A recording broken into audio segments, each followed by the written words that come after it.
মায়ের হাতের রান্নার চ্যানেলে তোমাদের সবাইকে স্বাগতম। আজকে তোমাদের জন্য নিয়ে এসেছি একটা খুব স্পেশাল একটা রেসিপি। আর এই বর্ষার দিনে কিন্তু এই রেসিপিটা একদম দারুণ জমে যাবে। তোমাদের জন্য আজকে নিয়ে এসেছি আমার মায়ের হাতের স্পেশাল নারকেল সর্ষে রূপচাঁদা। রূপচাঁদা মাছ যাদের ভালো লাগে তারা কিন্তু অবশ্যই ট্রাই করবে। প্রথমেই মা ম্যারিনেট করে নেবে হলুদ, মরিচ, লবণ, সর্ষের তেলে রূপচাঁদা মাছগুলো। এখানে মা 1 চামচ করে মশলাগুলো ব্যবহার করেছে। মশলাটা দিয়ে মা খুব সুন্দর করে মাছটাকে মাখিয়ে নিচ্ছে। এরপর একটু রেস্ট রেখে এরপর গরম তেলে মাছগুলোকে মা ভেজে নেবে। মা কড়াইতে তেল গরম করছে। এখানে মা সাদা তেলে রূপচাঁদা মাছগুলোকে ভেজে নিচ্ছে। তবে তোমরা কিন্তু একটু সাবধানে ভাজবে, মাছটা কিন্তু অনেকটা নরম হয়, তাই মাছটা যাতে ভেঙে না যায় সেদিকে খেয়াল রাখবে। খুব সুন্দর করে মা মাছগুলোকে উল্টে পাল্টে ভেজে নিয়েছে। মাছগুলো থেকে এত সুন্দর স্মেল আসছিল, আমি জানি না তোমাদের কার কেমন লাগে, আমার কিন্তু রূপচাঁদা মাছটা খুব পছন্দের।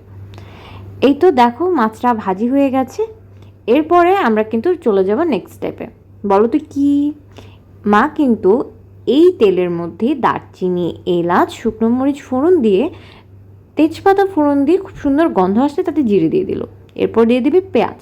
এই পেঁয়াজটাকে কিন্তু খুব সুন্দর গোল্ডেন হওয়া পর্যন্ত মা ভেজে নেবে।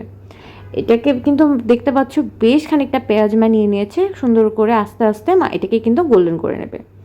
পেঁয়াজটার মধ্যে মা সামান্য চিনি দিয়ে দিল, এতে খুব সুন্দর ক্যারামেলাইজ হবে আর দেখতেও সুন্দর লাগবে। পেঁয়াজটা বেরেস্তা হয়ে গেলে মা এখান থেকে কিন্তু বেশ খানিকটা পেঁয়াজ বেরেস্তা তুলে রাখবে পরে দেওয়ার জন্য। এরপর তাতে সর্ষের তেল অ্যাড করে মা দিয়ে দিল আদা বাটা। এরপর সামান্য জল দিয়ে সুন্দর করে কষিয়ে এর মধ্যে শুকনো মশলাগুলো পড়ে যাবে। এর জন্য প্রথমেই মা দিয়ে দিল 1 চামচ হলুদ গুঁড়ো, 1 চামচ মরিচ গুঁড়ো, আর দিয়ে দিবে 1 চামচ ধনিয়া গুঁড়ো। সুন্দর করে মা মশলাগুলো কষিয়ে নেবে যতক্ষণ পর্যন্ত তেল না ছাড়ে।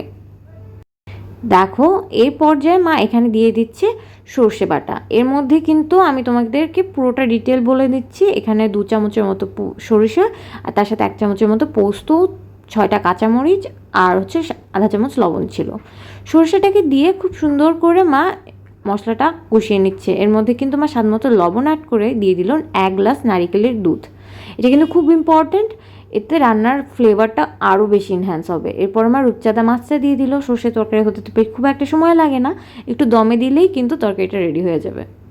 এ পর্যায়ে মা ফালি করা কাঁচামরিচ দিয়ে বেশ কিছুক্ষণ ঢেকে দেবে। ব্যাস, রান্না কিন্তু আমাদের প্রায় শেষ। এ পর্যায়ে মা এর মধ্যে কী অ্যাড করবে বলো তো? টেস্টটা যাতে খুব বেড়ে যায় সেই পেঁয়াজ বেরেস্তাটা মা এখানে অ্যাড করে দিল। ইয়াম্মি, দারুণ একটা রেসিপি। গরম সাদা ভাত, খিচুড়ি, পোলাও সব কিছুর সাথে দুর্দান্ত যাবে। ভালো লাগলে লাইক, কমেন্ট, শেয়ার, সাবস্ক্রাইব করতে ভুলো না। দেখা হবে নেক্সট ভিডিওতে। Bye bye.